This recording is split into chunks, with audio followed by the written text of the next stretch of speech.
रामचंद्र भगवान की जय। भगवान राम राज्य पर बैठे हैं और ऐसे राम राज्य के वहां तीन बातें विदा हो जाती है साहब। वहां शोक चला जाता, दुख चला जाता, परिताप चला जाता है साहब। काहू राम राज नहीं व्यापा, देहिक देविक भौतिक तापा। देहिक देहिक कोई कष्ट नहीं, भौतिक कष्ट नहीं साहब, और देवी के ऊपर के देवता भी कष्ट नहीं। भगवान नहीं होना, भगवान की स्थापना नहीं हो तो ध्यान रख लेना तीन ताप में जलना पड़ेगा मनुष्य को साहब। दैहिक ताप, शरीर के रोग, शरीर की समस्या, मानसिक समस्या, बहुत समस्या इस शरीर की। भगवान की प्रतिष्ठा नहीं हुई, गुरु की प्रतिष्ठा नहीं हुई। दैहिक दुख, भौतिक दुख, संसारिक का दुख, और देवी ऊपर से देवी देवता और पितरों का दुख भी आ पड़ता है उसके माथे। अब तीन दुख अगर पड़ जाए साहब तो जीव की क्या गति हो जाती है। केवल किससे कि उसने भगवान की प्रतिष्ठा नहीं करी, अच्छे काम नहीं की, भगवान तरफ चला नहीं, इसलिए उस जीव को तीन तीन ताप भोगना पड़ते हैं साहब। अच्छे नहीं काम, गंदे कामों का प्रभाव तीन ताप में वो जीव तप जाता है साहब। लेकिन राम जब सिंहासन पर बैठ गए तो वहां कोई ताप नहीं। देविक देविक भौतिक तापा, काहू राम राज नहीं व्याप। ऐसे रामचंद्र जी का राज्य हुआ, युग परिवर्तन हुआ मेरे भाई बहन। और यहाँ मथुरा में राजा उग्रसेन का राज्य है, लेकिन यहाँ उनका पुत्र कंस जो है बाप को जेल में डाल दिए हैं और स्वयं राज्य करने लगा। इसी को तो कंस कहते हैं साहब, जो माँ बाप को जेल में डाल दे, काम पर लगा दे साहब, और खुद बाजार घूमता रहे। ये कंस से छोटा मोटा है कहीं, और वो तो एक ही थो, पर बाप रे बाप घरे घर डोकरी के काम बताए परवारो। कहीं नहीं हुआ कहीं काम, अभी कहीं कहीं ऐसी बुढ़ी हुई गई है मारी माँ के सुनाई रही है नहीं। रोज बापड़ी के दो दो दो दो दो चौपाई रोज सुनाए हो के कहीं रामायण थारी या कहीं है या दो चौपाई रोज सुने बापड़ी हो नहीं।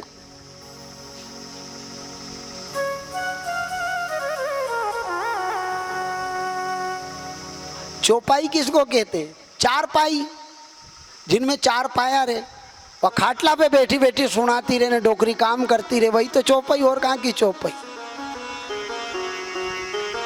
वह खाटला पे बैठी है, कहीं काम नहीं हो, कहीं कहीं बूढ़ी हुई है कहीं, तो तू कहीं सुनाई रही है कि चौपाई सुनाई रही?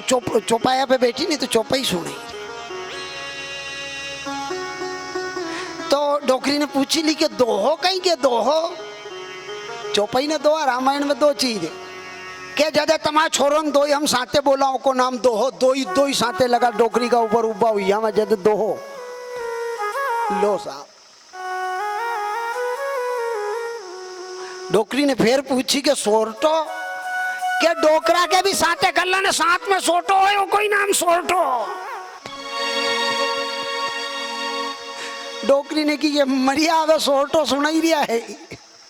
जय सो मेरा सोटो कैसे बोला? जय सो मेरा तसीद हो घना ना झका करे रामा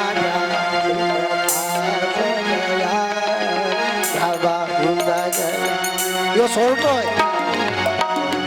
पर घर में दूसरी तरह का सोटा चले, बाप रे बाप डोकरा डोकरी जी। तो ये कंस ने क्या करा कि बाप को जेल में डाल दिया साहब, स्वयं राज्य करने लगा। ये कंस है साहब, ये कंस है जो स्वयं राज्य करने लगा, स्वयं राज्य कर रहा है। थोड़े दिन बाद चचेरी बहन का विवाह होता है। वो बारात लेकर के जब चला तो मार्ग में क्या घटना घटी? आकाशवाणी, रे पापी आत्मा तू जिनको छोड़ने जा रहा ना, ओ इसका 8वां पुत्र तेरा काल होगा। कंस घबरा गया। मनुष्य क्यों नहीं डरता है पता? कंस को भी डरना पड़ा, पर आज मनुष्य निर्भय है। कंस जैसा बलशाली डर रहा है। क्यों डर रहा? उसको पता लग गया कि काल आने वाला है। क्या हमको पता नहीं लगा कि काल आएगा? कल नहीं आएगा कहीं? या बताओ। काल एक दिन हमारे लिए प्रतीक्षा कर रहा है, काल आएगा ही सही साहब, पक्की बात है। और भर्तरी महाराज तो काल को दूसरी बात कहते हैं, कालो न याति वयमेव याता तृष्णा न जीर्णा वयमेव जीर्णा। कालो न याति वयमेव याता वयमेव याता वयमेव याता। काल नहीं आता, काल के पास हम जा रहे हैं, रोज एक एक दिन मर रहे हैं साहब, जिंदा थोड़ी हुई रही है अपन, एक दिन रोज मरी रही हो अपनों, हम जिंदे नहीं हो रहे हैं अब। भले ही लोग कहे हम बड़ा हो गए, अरे बड़ा नहीं होया था तम अबे तो खड़ा ही नहीं हो पाओगा, सब बड़ा होया हो तम। अब तो रोज जो है एक दिन क्षय हो रहा है अपना, इसलिए एक दिन रोज हमारा नष्ट हो रहा है, श्वास श्वास नष्ट हो रही है। श्वासा चेव निरर्थकम, कल्प करोड़ों रुपया देने के बाद एक सांस नहीं मिलेगी, ये बात भी पक्की है। इसलिए कंस भयभीत हो गए हैं, कंस डरने लगे, चचेरी बहन को छोड़ने गए, हाथ धूजने लगा, खड्ग निकाली मारने लगा बहन को, तो बहने हुई ने समझा दिया, अरे भैया इसकी हथेली में मेहंदी, नखों में इसकी पालिश लगी हुई है, और भैया मेहंदी लगी हुई बहन को मारना बड़ा भारी अपराध है, इसलिए भैया तुम तो बलशाली हो, ये तो निर्बल है, ये तो बेचारी स्त्री है और तुम पुरुष हो, हाथ नहीं उठाना चाहिए, ये अपराध है भैया। समझाया, समझ में आ गई। मैंने आपने सुना नहीं आकाशवाणी, हाँ मैंने सुना, इसके पुत्र तुम्हें दुख देंगे ना तो मैं सारे पुत्र दे दूंगा। ठीक है बहनोई, आप पुत्र दे देना। और पुत्र की प्रार्थना जैसे उसने सुनी और उनको विदा किया, एक दो पुत्र लाकर दिए, वापस हो गए। फिर नारद जी ने कुछ चालें चली और 8 पखड़ी का एक पुष्प लेकर के गए कि ये गणित बताओ राजन। राजा भूल गया कि 8 के कौन सा 8 के चक्कर में फिर उनको बुलाकर जेल में डाल दिए। और जब जेल में डाल दिए, देव की वसुदेव जेल में हैं, पुत्र होते रहे, मारता रहा मारता रहा। 6ठा पुत्र हुआ, मार दिया। 7वें में क्या हुआ कि रोहिणी के गर्भ में भगवान ने माया की स्थापना करके जो है दाऊ को स्थापित कर दिया है, और संकर्षणी विद्या के द्वारा, और यहाँ कह दिया गर्भपात हो गया। 8म रूप में भगवान स्वयं प्रकट हो गए। बोलिए बाल कृष्ण भगवान की जय। पूरी जेल में प्रकाश हो गया साहब, पूरी जेल में उजाला हो गया। देव की वसुदेव दिव्य रूप भगवान चतुर्भुज का ध्यान करने लगे। भगवान की और देव की वसुदेव की बातें होने लगी है।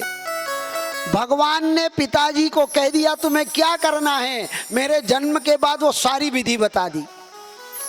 एक ने पूछो कि भी जेल में बंद था तो वसुदेव जी ने सुपड़ा में दरी ने लाया, तो जेल में सुपड़ो कहने दियो आधी राते।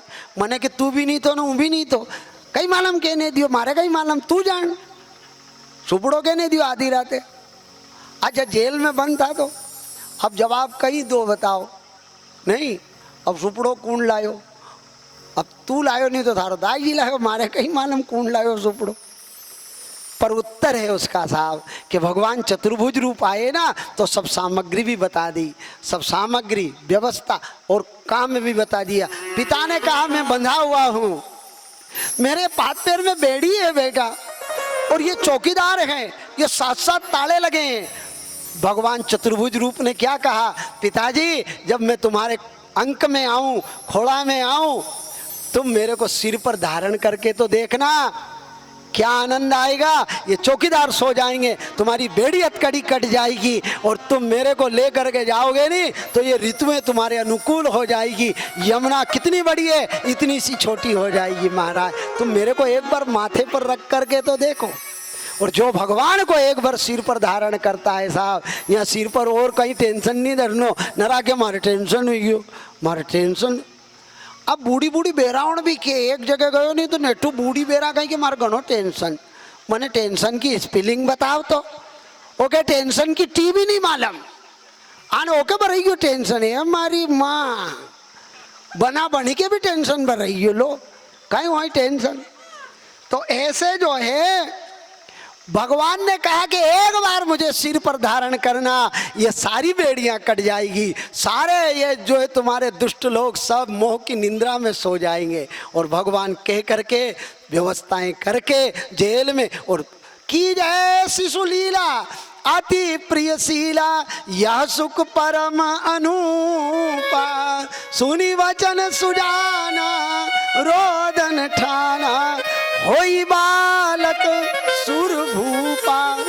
भगवान बालक रूप में हो गए, रुदन करने लगे। तत्काल भगवान वसुदेव जी ने सुर्प में धारण किए और जैसे ही माथे पर ले गए तो बेड़ियां अपने आप खुल गई साहब। सिर पर समस्या मिटाने का एक ही साधन है, खूब सत्संग करो, अच्छे खूब सत्संग करो, ये दिमाग की समस्याएं मिट जाए। दिमाग के रोगी को कोई दवा की जरूरत है भी नहीं साहब। इसलिए मीरा कहती है, मीरा पीर मिटेगी जब रे वेद सांवलियो होय, वेद सांवरियो होय। मीरा का दुख कोई मिटा नहीं सकता जब तक वो भगवान स्वयं माथे पर नहीं बैठे साहब। इसलिए माताएं श्रृंगार भरती के नहीं भरती है, पहली बार मांग भरती नहीं। क्या अर्थ है उसका?